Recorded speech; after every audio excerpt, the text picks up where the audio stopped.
Welcome to the Fights That Made Me podcast, hosted by myself, Umar. I'm joined by a very special guest today, former IBF middleweight world champion Darren Barker. Is that a good introduction? Yeah, but I don't think I'm a special guest. I don't feel special. I'm not I'm kind of part of the furniture, and I think. Am I special? World champion. Yeah. Blagged it. Well, we're going to go through that. We're going to go through your highs and lows. Been plenty in your career, Darren, and picking out the key moments that made you as a person, as a fighter. So let's roll back to 2004, your debut against Howard Clark. Talk to me about that. Yeah, look, I missed the Olympic cycle. I went and I was gutted that I didn't go to the Olympics. So I went to the Commonwealth Games, European and the Worlds. They jigged the weights around in the amateurs, so they got rid of light middles, which meant I had to move up from 69, which I couldn't make 69 anymore, which was welterweight, jump straight up to middleweight. And I went to European Championships, was the first qualifier. I lost out in qualification, and then losing to Andy Lee, too big, too rangy for me, I couldn't get near him. And then I lost in my second attempt in Sweden. So I'm not waiting another 4 years, I want to turn pro. So I turned pro with Tony Sims. I'd already been working with Tony beforehand, and you know, as it always happens, you're fishing around for opponents, etc. And they get one, and it was Howard Clark. And I knew who Howard Clark was because he fought Fernando Vargas for the IBF light middleweight title. But by this point, fighting me, he was a journeyman. But I had to go back. My dad was shitting himself anyway because I was fighting as a professional. No one in my family had fought as a pro. My dad was a very good amateur. I won the junior ABA and the senior ABA. But I was the first Barker to become a professional. So he was nervous, and it went instantly from a sport to a business. And my dad, always see it, though he was a big fan, as you're fighting people now who are providing for their family. It gets serious now. If they beat you, an upcoming fighter, they're back on track and they've got chances to earn more money, therefore provide better for their family. So I had to break the news to my dad that I was fighting a guy that had fought for the world title in my debut, be it a while back, and he was nervous, to say the least. But moving forward to the fight, I was buzzing. Do you know, I was buzzing. I was giving it the Barry McGuigan in the ring walk. I had ludicrous move, bitch, get out of the way. It just don't suit me at all, did it? Trying to give the evils, walking down to the ring, thinking, what have I got to, how have I got to be? Have I got to be tough? I've got to be, aggressive. And I was always a big fan of Mike Tyson, but as you can tell, that's not really my character at all. But a good fight in which I learned a lot from.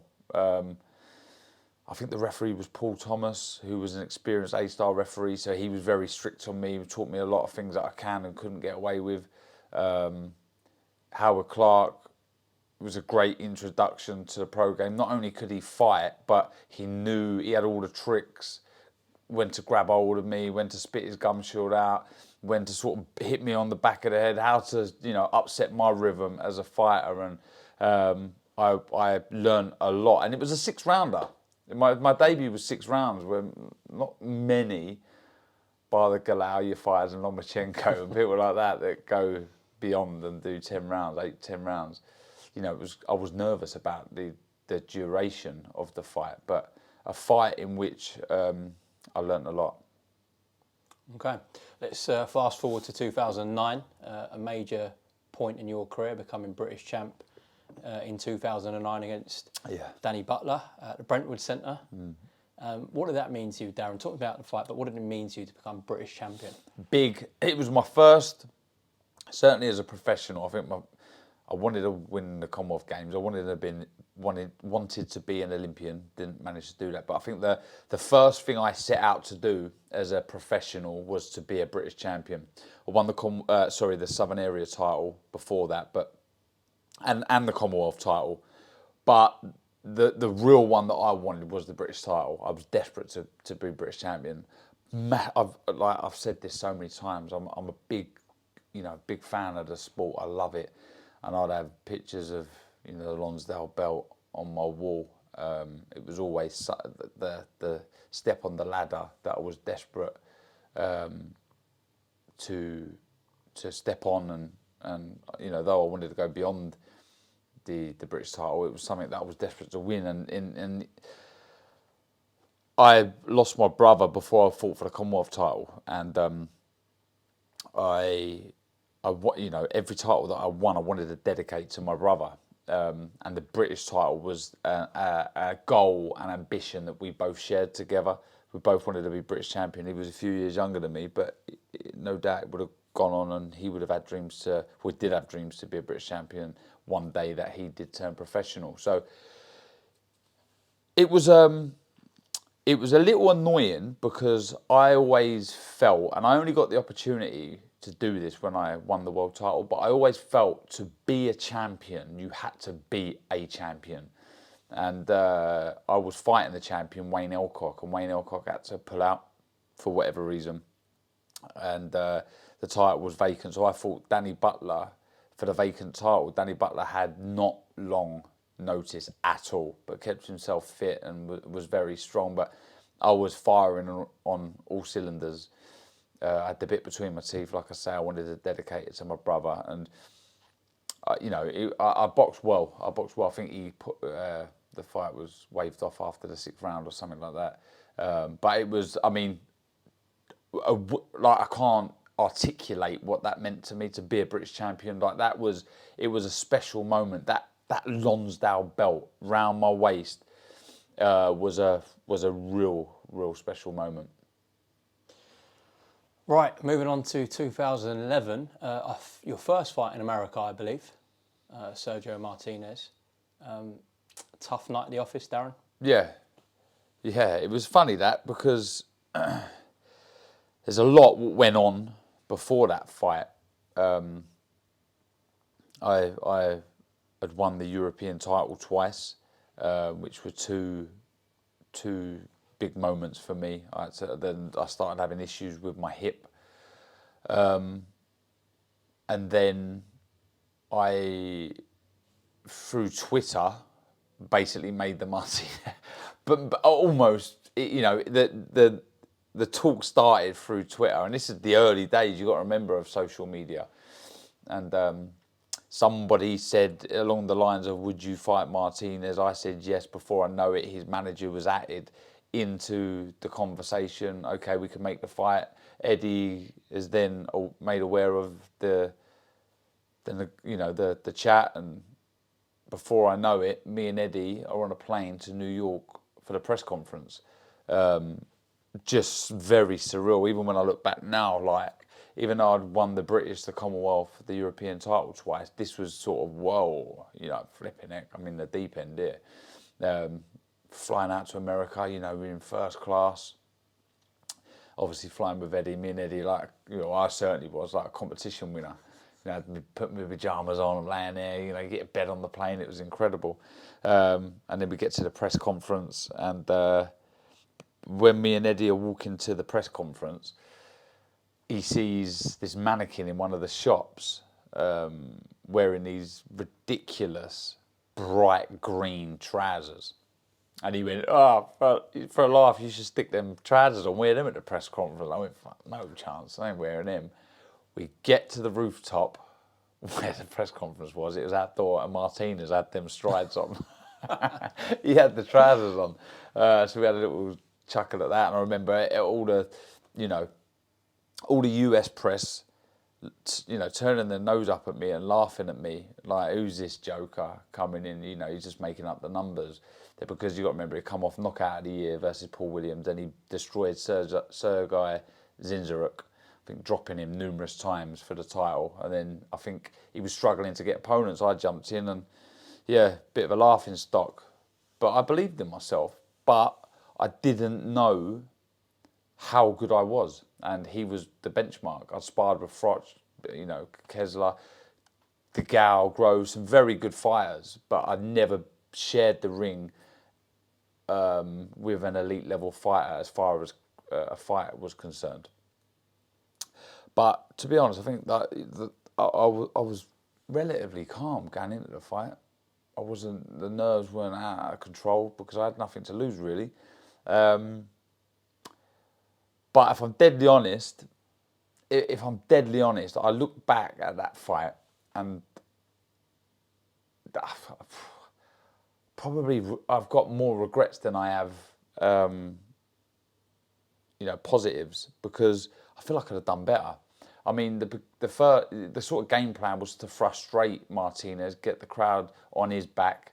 Pressure was on him, so sort of I was good against southpaws. I'd vary up my foot location on the outside, on the inside. I'd shoot shots up from the hip, through the middle, on the outside.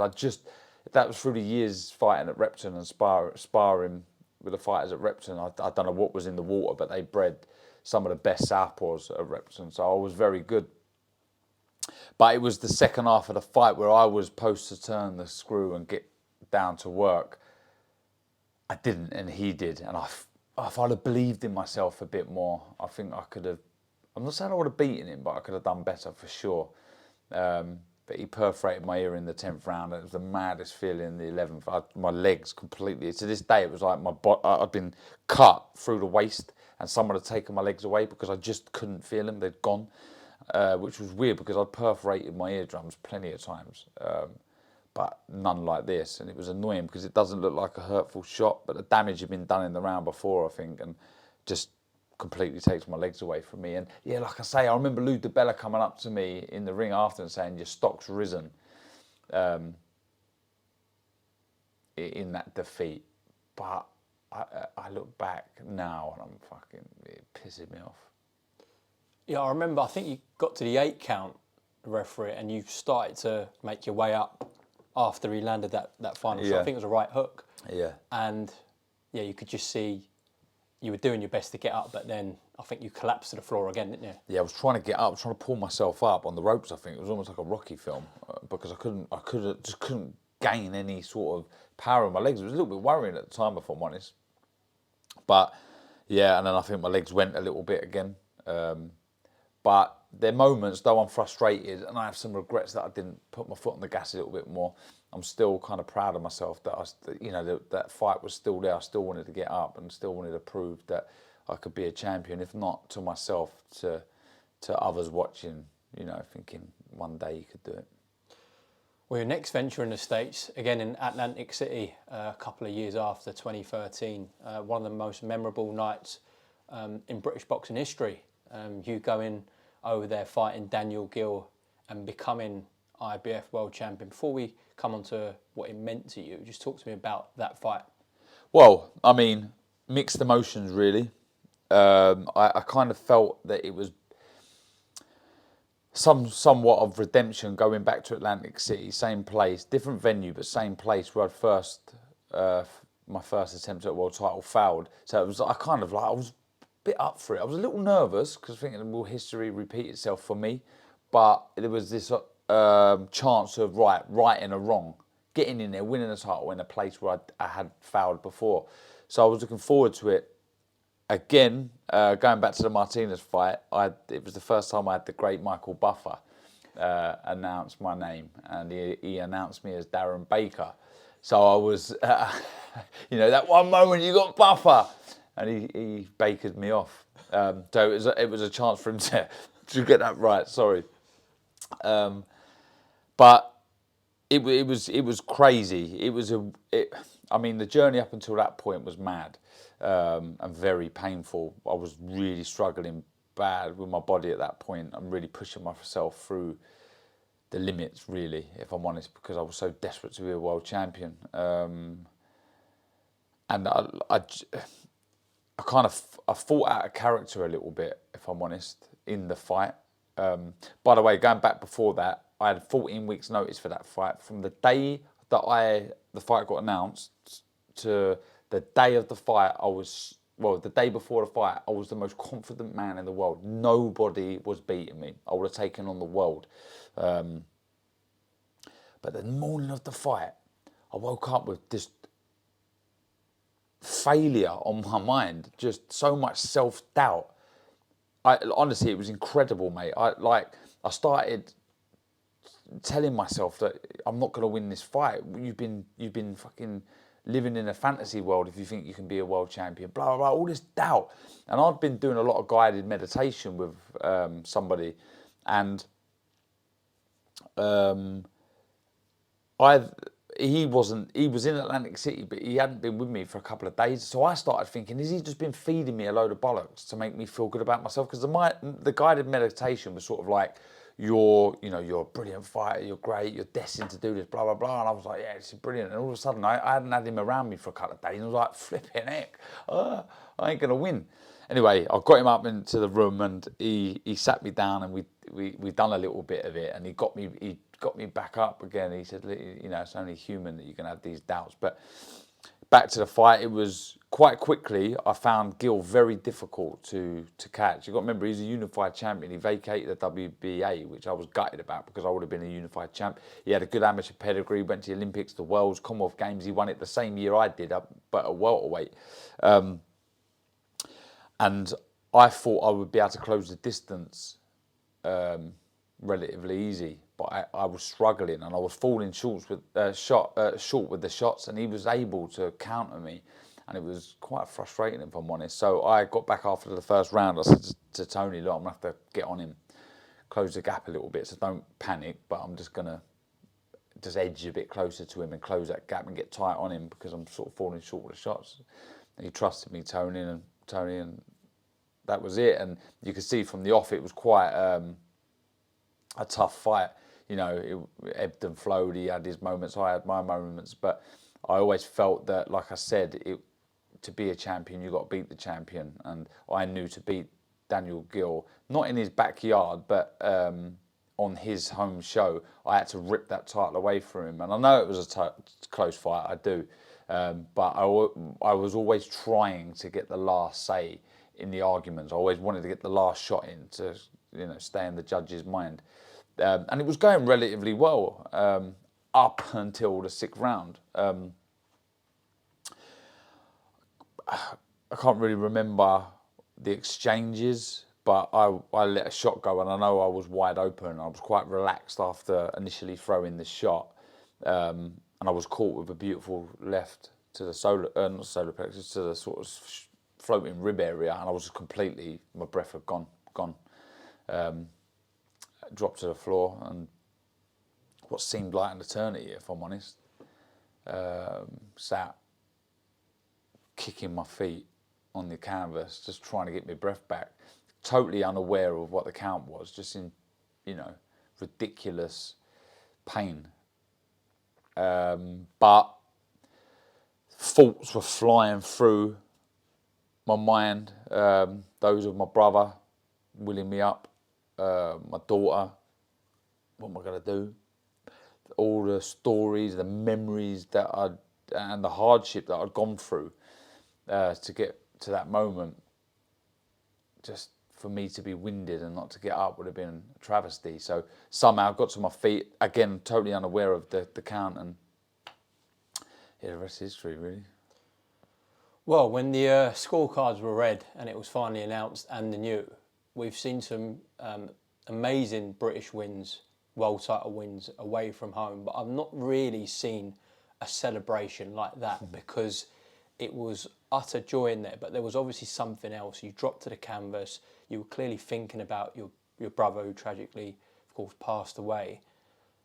Do you think, you said to me that, nothing was going to beat you during that camp and during that sort of fight. Was it the unfortunate events with your brother? Is that what willed you on in the end? Yeah, I think so. It gave me that extra percentage. I had to do it for him. I can honestly say my goals and ambitions were secondary. It was all about, I had to do it for my brother. I'm desperate to do it for my brother. So when he announced the scorecards, all of that, like, I don't want to go on about how difficult, it was at the end for me. It was so hard. Only Tony knows and my family know. I jacked it in about 5-6 times. I was really struggling. Certainly mentally to a degree, but it was more physically. My body was battered, and all I wanted to do was train as hard as I could and my body was stopping me from doing that.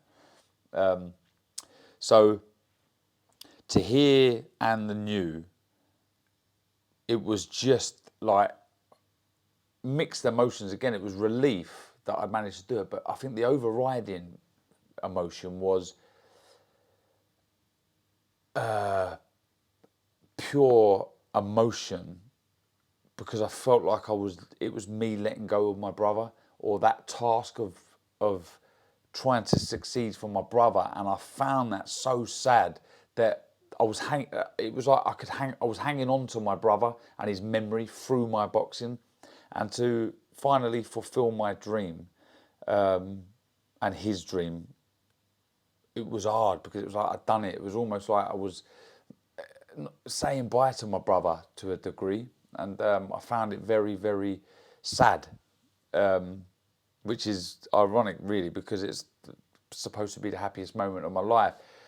As the dust settled, obviously, when I got to see my family afterwards, my brother Lee, who had been with me the whole camp, who I love dearly, and he I couldn't have done it without him being there with me on camp, because I'm a homely sort of person. So when the dust settled, it was brilliant. Like, it was just a big celebration all around, and I wish I could have retired then. I do, and the reason I say that is because I hadn't earned enough money. I was a voluntary defence. I earned 150,000. I don't know if it's pounds or dollars. I didn't have, money. I'd had my house that I brought through the Martinez fight, but to secure my future, I needed another fight, and I guess that leads on. Unless you've got any other questions about the Gil. No, it does lead me on to Stuttgart in 2013, your first title defence and your last fight. Felix Sturm, it was.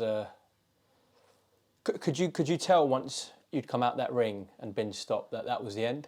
Yeah, well, look, I'll tell you now. I didn't want to fight again. I didn't want to fight again, but I had to. Financially, I had to. But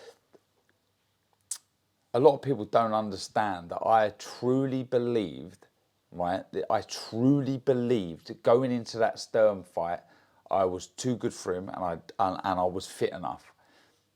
Though I did hurt my hip, this has happened numerous times. 5, 6 fights before. I truly believed I had enough to beat Sturm and retire and never, ever, ever fight again. I did, but I was wrong.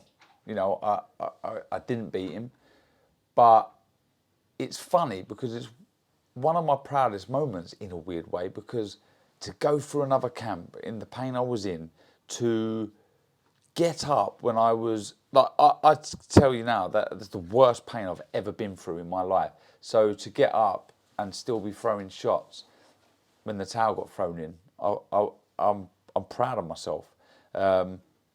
If I would have won that fight, I never would have fought again. Either way, I was retiring after that fight for sure. No matter what sort of money was presented at you? No matter what. I'm not like, I just wanted to be comfortable, which I'm lucky to be. I didn't want to be, I don't want this, don't want that. I'm not really materialistic, do you know what I mean? That's not what I'm about. I think, don't get me wrong, it would have been hard if someone would have said, here's 5 mil, blah, blah, blah, but I don't think that would have been the case, and I just think it would have been a good way to sign off. I mean, it wasn't ideal the way I signed off, but when I look back at my career, I don't look back at that moment. I look back at the Gil fight, and I look back at all the other fights that we've mentioned, and I've been with pride, because I don't ever think that I was ever touted to go on and do the things I've done. I don't think I overachieved, if I'm honest. I think, Tony would always say I was a very good fighter. I probably don't get the credit I deserve, because I do mess about and I'm a bit of a joker. But I don't think you win what I won in the amateurs and in the pros being average.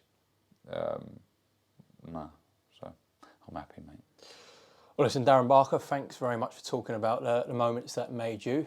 Just on this podcast, the way we end is that I have a wildcard question for you. Oh, I'm gonna chuck blimey. at You did mark my card with this, but you ain't told me what the question is, so it's going to be anything. So you can pick any fighter in boxing history that you'd have loved to share a ring with. Yeah, easy.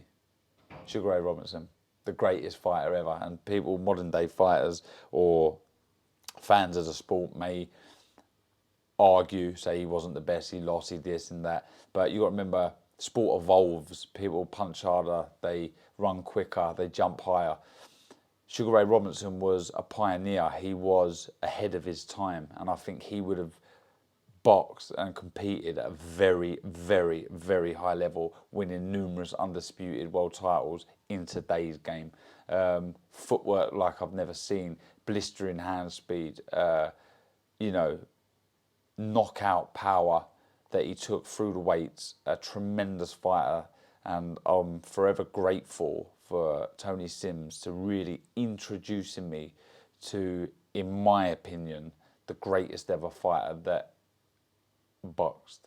How would have dazzling Darren Barker got on with him? I would have got destroyed in about 30 seconds, but I could always said I thought Sugar Ray Robinson. That wraps up today's episode of the Fights That Made Me podcast. Please make sure to like, comment and subscribe, and we'll see you next week. Thank you very much.